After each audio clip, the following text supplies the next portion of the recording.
We are in the Early Cretaceous, approximately 115 million years ago. This floodplain environment, preserved today as the Cloverly Formation of North America, is the arena for one of the most studied predator-prey dynamics in the fossil record. The combatants, a lone adult Tenontosaurus and the hyper-lethal pack of Deinonychus that has marked it for death. This is not a battle of equals. It is a masterpiece of tactical coordination against overwhelming size. Let's analyze the hunter, a single Deinonychus weighing perhaps 170 pounds and standing roughly 5 feet tall, poses little direct threat to an adult Tenontosaurus. But Deinonychus is a force multiplier. We are observing a pack of 5, a cohesive unit operating with sophisticated coordinated intent. Their primary weapons are agility, intelligence, and the infamous 5-inch sickle claw on each second toe. We must discard the old theories of slashing. This claw is a grappling hook, a tool, designed for latching, climbing, and pinning. Now, the hunting. Tenontosaurus is a robust ornithopod, measuring over 20 feet long and weighing nearly 2 tons. It is a fortress of muscle and bone, dwarfing its attackers. Its primary defense is this sheer bulk, combined with a deep, powerful tail reinforced with ossified tendons. This tail is not a passive counterbalance, it is a devastatingly effective defensive club that can be whipped with bone-snapping force. The stage is set. The Tenontosaurus is browsing, unaware of the threat closing in. The Deinonychus pack operates not with the brute force of a Tyrannosaurus, but with the calculated precision of a modern wolf pack or hawk. Their survival depends on solving this biomechanical problem: how to ground and neutralize an opponent 20 times their individual weight without suffering a single fatal counterattack. The pack's primary challenge is closing the 200-meter gap across the open floodplain without triggering the Tenontosaurus's flight response. We are not watching a random mob, we are observing a structured assault. The pack splits into 2 elements. This is a classic pincer movement. 3 hunters, what we'll call the harassment team, move cautiously against the wind using a screen of cycads and ferns to mask their scent and approach. The other 2, the anchor team, circle wide, taking a position that flanks the preys. Most likely escape route toward the denser forest. The lead raptor of the harassment team moves low and slow, its body parallel to the ground. A twig snaps under its foot, the foliage rustles. Tenontosaurus freezes mid-browse. Its head, comparatively small for its body, lifts sharply. From the ferns, it turns, testing the air. The prey hasn't pinpointed the threat, but its survival instincts, honed by constant pressure from these same predators, have registered an anomaly. We can analyze its large orbital fenestra, which suggests good wide-angle vision, but its primary sense for proximity detection in this dense cover is likely auditory. It lets out a low, guttural warning call. This is the critical moment. The pack must force the encounter before their prey can build momentum for a full-speed escape. A gait its long, powerful hind limbs are highly optimized for. The harassment team breaks cover intentionally. They don't charge as one, but fan out, presenting multiple confusing targets. One individual, likely a younger, faster male, darts in. This is a probe. It aims for the heavy muscle of the thigh. feinting a lunge with its claw before retreating instantly.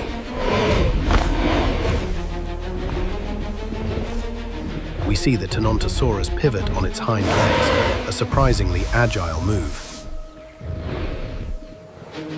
For a 2-ton animal, it tracks the first attacker, its heavy, tendon-reinforced tail, lifting from the ground to act as a dynamic counterbalance. It bellows, a clear show of defensive power. This is the stand and fight response the pack was hoping to elicit. The probe was a test. The pack now has its data. The prey is healthy and aggressive, not weak or easily spooked. As the Tenontosaurus swings its heavy tail in a low, bone-snapping arc toward the first attacker, the second member of the harassment team darts in. From the opposite side, aiming for the shoulder.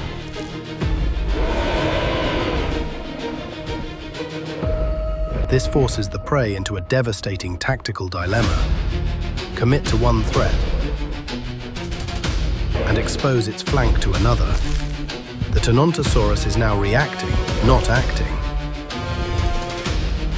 The trap is sprung. The anchor team, positioned perfectly, begins to move in. Cutting off the last clear path to safety, the engagement has been successfully engineered. The Tenontosaurus now understands the tactical situation. It is encircled. Flight is the primary objective, and it targets the anchor team, the 2 raptors blocking the densest cover. It lowers its head, tucks its forelimbs, and commits to a full, desperate charge. This is a 2-ton battering ram. The 2 raptors in the anchor team don't try to meet the charge.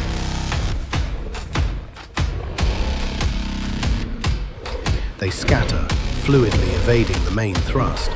But this is exactly what the harassment team was waiting for. As the Tenontosaurus thunders past, its flanks are exposed. One Deinonychus, the most experienced, matches its speed, running parallel to the giant's thumping hind legs. We're observing a critical moment in biomechanics. The Tenontosaurus, in a full run, is faster than the Deinonychus in a straight line, capable of bursts up to 25 miles per hour. But the raptor is the superior athlete. It possesses devastating acceleration and turning agility, allowing it to stay perfectly positioned in the prey's blind spot, just behind the ribcage and ahead of the sweeping tail. The raptor lunges. It doesn't jump wildly. It springs, using its powerful hind limbs to launch itself onto the Tenontosaurus's flank. Its forelimbs, with their grasping 3-fingered hands, grip the thick hide. Simultaneously, the sickle claw on its left foot swings up, locks, and embeds itself. The claw is not slashing, it is an anchor. The raptor is now latched, its full 170-pound weight hanging off the prey. This is the core of the pack's strategy. It is not about a quick kill. It is about control, attrition, and weight. The raptor, now secured, begins to use its powerful bite, tearing at the muscle and hide. But more importantly, its presence is a massive destabilizing force. The Tenontosaurus is unbalanced, in pain, and critically, it is distracted. The giant ornithopod bellows in rage and panic. It aborts its run, stopping to buck and ride, trying to dislodge the attacker. It pivots, slamming its own body against the trunk of a large conifer, attempting to crush the latched raptor. This is the counter move. The Tenontosaurus has neutralized its own escape plan to deal with the immediate, agonizing threat, and this is the moment the rest of the pack exploits. While the prey's attention and its primary defensive weapon, the tail, are focused on the latched individual, the other 4 members of the pack dart in. This is the bleed phase. They are not attempting to latch. These are surgical, high-speed strikes. One raptor targets the Achilles tendon of the left hind leg. Another attacks the vulnerable, softer hide of the underbelly. They bite, they pull, and they retreat in fractions of a second, staying well clear of the thrashing tail. The tail is the great equalizer. We must analyze this weapon.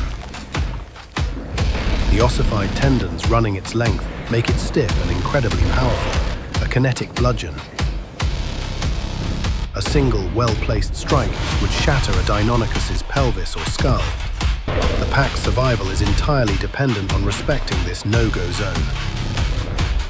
They force the prey to defend itself from 5 directions at once, overwhelming its ability to deploy a single, powerful counter.